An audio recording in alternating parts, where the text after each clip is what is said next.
Assalamualaikum. Today we will see T.S. Eliot as a literary critic.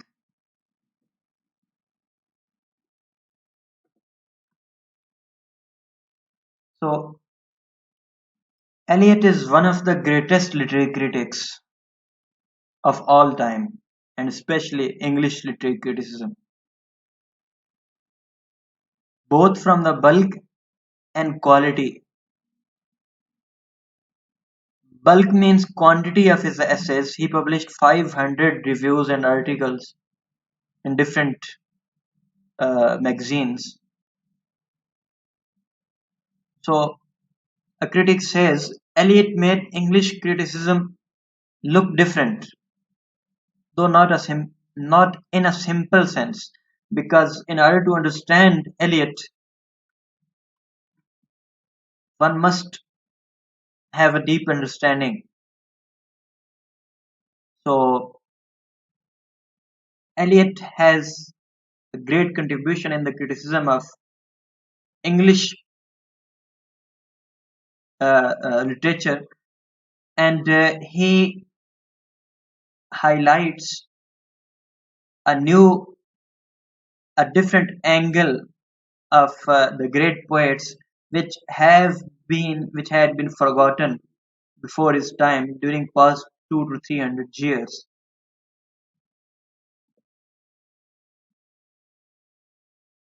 So Eliot is a revolutionary critic. How revolutionary? He suddenly changed the attitude of literary critics and brought forth other part of the coin. He turned the tradition of literary criticism upside down. So he, due to his revolutionary thoughts and revolutionary philosophy, literary philosophy, he is widely read and he has been discussed in every language throughout the world.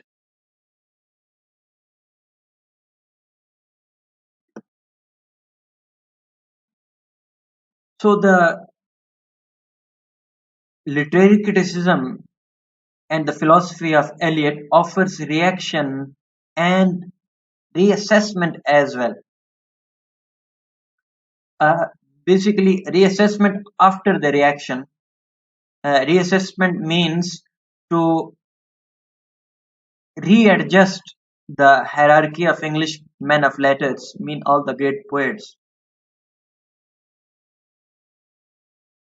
Hierarchy means order from down to the highest level. So Eliot brought on surface many great poets which had been forgotten. He recognized John Donne metaphysical school of thought, school of poetry. So he readjusted the hierarchy of English men of letters. And the work of Eliot is highly original and thought-provoking. Original means he has not been influenced by any previous critic and expanded his philosophy, but his philosophy is completely new and original and a product of his own thinking and meditation and wide reading. So it is also thought provoking. It bounds its reader to think deeply and from a different perspective, from a different point of view. He changed the tradition of literary criticism. So he readjusted the old and the new. The old, how he has readjusted the old, because he made the readers as well as literary critics see the great poets of English history from a different point of view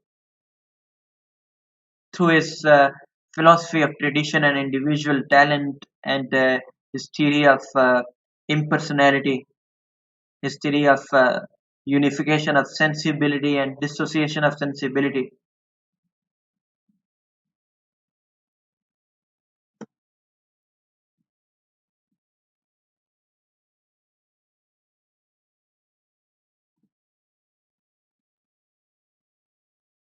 So from time to time, it is desirable that some critic shall appear to review the past of our literature and set the poets and the poems in a new order.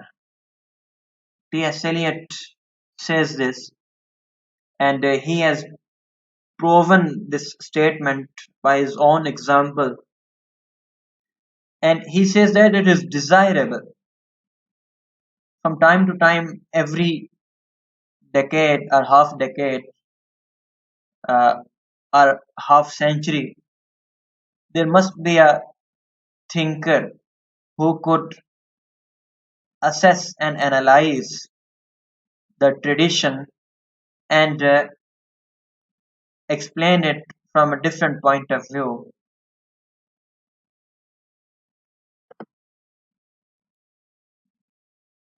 So the importance of Eliot is that such critics are very rare. बहुत ही कम critics हैं throughout the history of English literature, बल्कि throughout the history of literature बहुत ही कम गिने चुने बड़े literary critics हैं from Aristotle up till now, जिनमें बड़े नाम जो हैं वो अरिस्टोटल के बाद इंग्लिश लिटरेचर में फिलिप सिडनी है, ड्राइडन है, डॉक्टर जॉनसन है,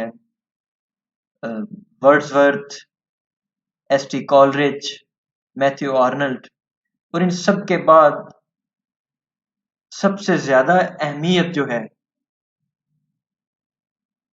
वो टी एस एलियट की है, because he showed a new picture of writing and reading as well the literature. So until now, since he published his essay Tradition and Individual Talent in 1919, up till now in last 100 years, T.S. Eliot remains unrivaled.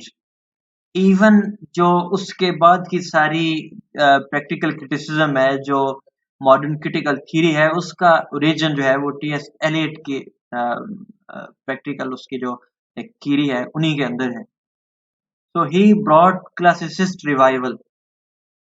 He proved that all literature belongs to a single mainstream tradition.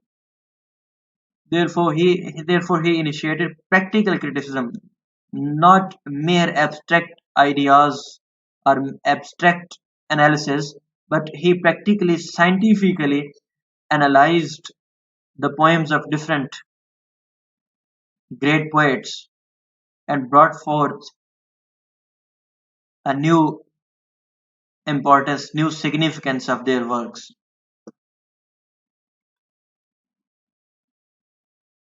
So, on a whole, T.S. Eliot stresses objectivity. Objectivity means uh, impersonality of personal likes and dislikes. He rejected romantic view of individual perfectibility. In other words, the definition of poetry which Wordsworth stated, he rejects that subjective approach. He says that a poet must conform to the tradition. A poet must develop a sense of fact and judge the works of great poets and his contemporary work on the basis of those facts, on the on the basis of that tradition. So he raised criticism to the level of science, as we have seen that all his theories, including his theory of impersonality, his theory of unification of sensibility, dissociation of sensibility, and as a whole tradition and individual talent, all are represented rationally and logically. And logic is a scientific phenomenon which is away from abstract subjectivity. So later, the practical critical movement which began with new criticism, formalism, and later structuralism, post-structuralism. The initiative literary point of view से literary criticism का जो initiative है वो T.S. Eliot की इसी literary theory में है, because जो structuralism है वो basically तो linguistic की theory है, एंड उसकी जो लिंग्विस्टिक्स से लिटरेचर में जो एक्सपेंशन हुई है उसमें बेसिक रोल इसी ट्रेडिशन एंड इंडिविजुअल टैलेंट का है, and he brought a new significance of tradition, and later the theory of ideology was developed in the light of this essay. This essay, tradition and individual talent, guides the later literary critics as well as philosophers.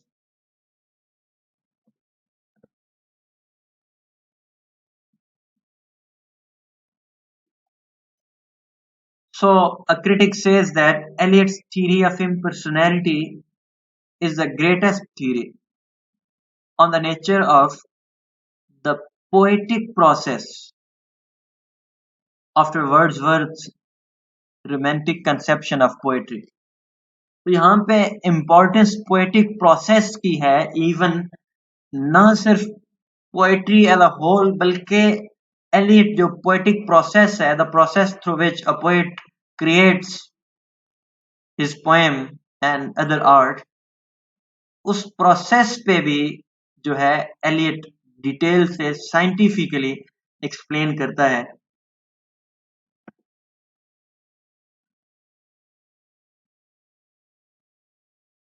His views on poetic process क्या है? He says that poetry is not an inspiration but an organization. Organization किस तरह से है? He compares the mind of a poet to a jar in which emotions and feelings and other experiences are in an unorganized and chaotic form.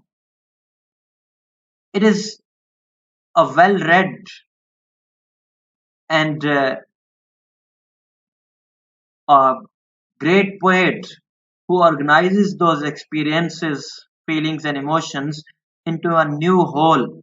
He basically unifies the sensibility, he unifies thought and feeling, and that is the perfect poetry according to Eliot. Eliot says that the poetry which is written through the unification of sensibility, that is perfect kind of poetry.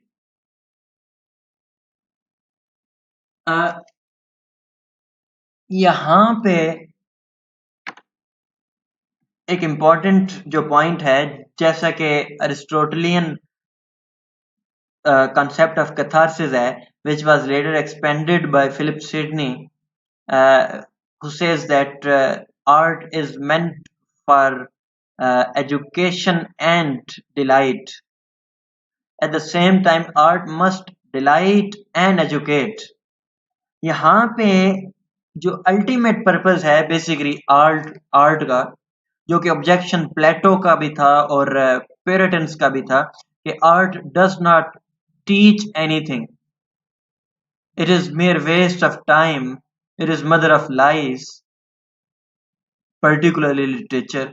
उस ये जो यहाँ पे इस objection का basically जो root है वो यही है कि art does not construct society and does not give any constructive purpose to the people. So यहाँ पर जो कैथारसिस का कॉन्सेप्ट है, it is not merely limited to the entertainment or delight. Ultimate purpose art का teaching ही है, education ही है, but people learn when they are delighted by something, when they take interest in something. और interest लोग उसी में लेते हैं जो उन्हें delight from करती है, और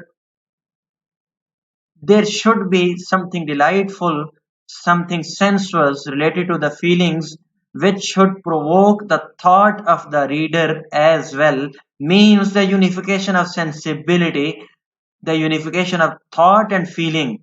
The reader feels as well as that feeling makes him think about those particular emotions, practically constructive for the society.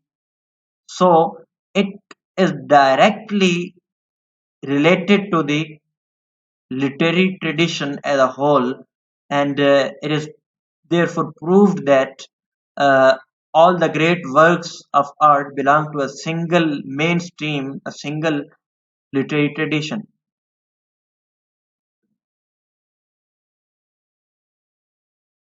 So we may conclude that it is poet's duty to instruct and delight at the same time, means unification of thought and feeling. And as a whole, we may conclude that T.S. Eliot has wide and all pervasive influence, means his theories are convincing and they cannot be rejected or disagreed, because his thoughts are very logical, rational, and convincing. Logically, it cannot be rejected. So T.S. Eliot basically corrected and educated the taste of readers.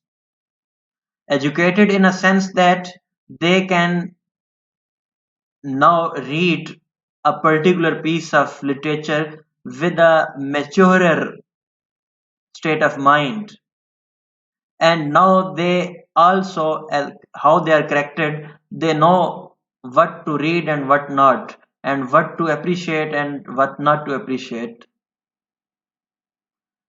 सो कोई भी contemporary इस वक्त 2020 में भी कोई contemporary critic ऐसा नहीं है जिसकी लिटरेचर के हवाले से जो उसकी थिंकिंग है, जो उसके व्यूज हैं, उन पे स्टैम्प टीएस एलियट की ना हो, ऐसा कोई क्रिटिक नहीं है. So in a sense we may call T.S. Eliot the father of new modern criticism, practical criticism of 21st century and later 20th century. So this was today's topic. Thank you so much.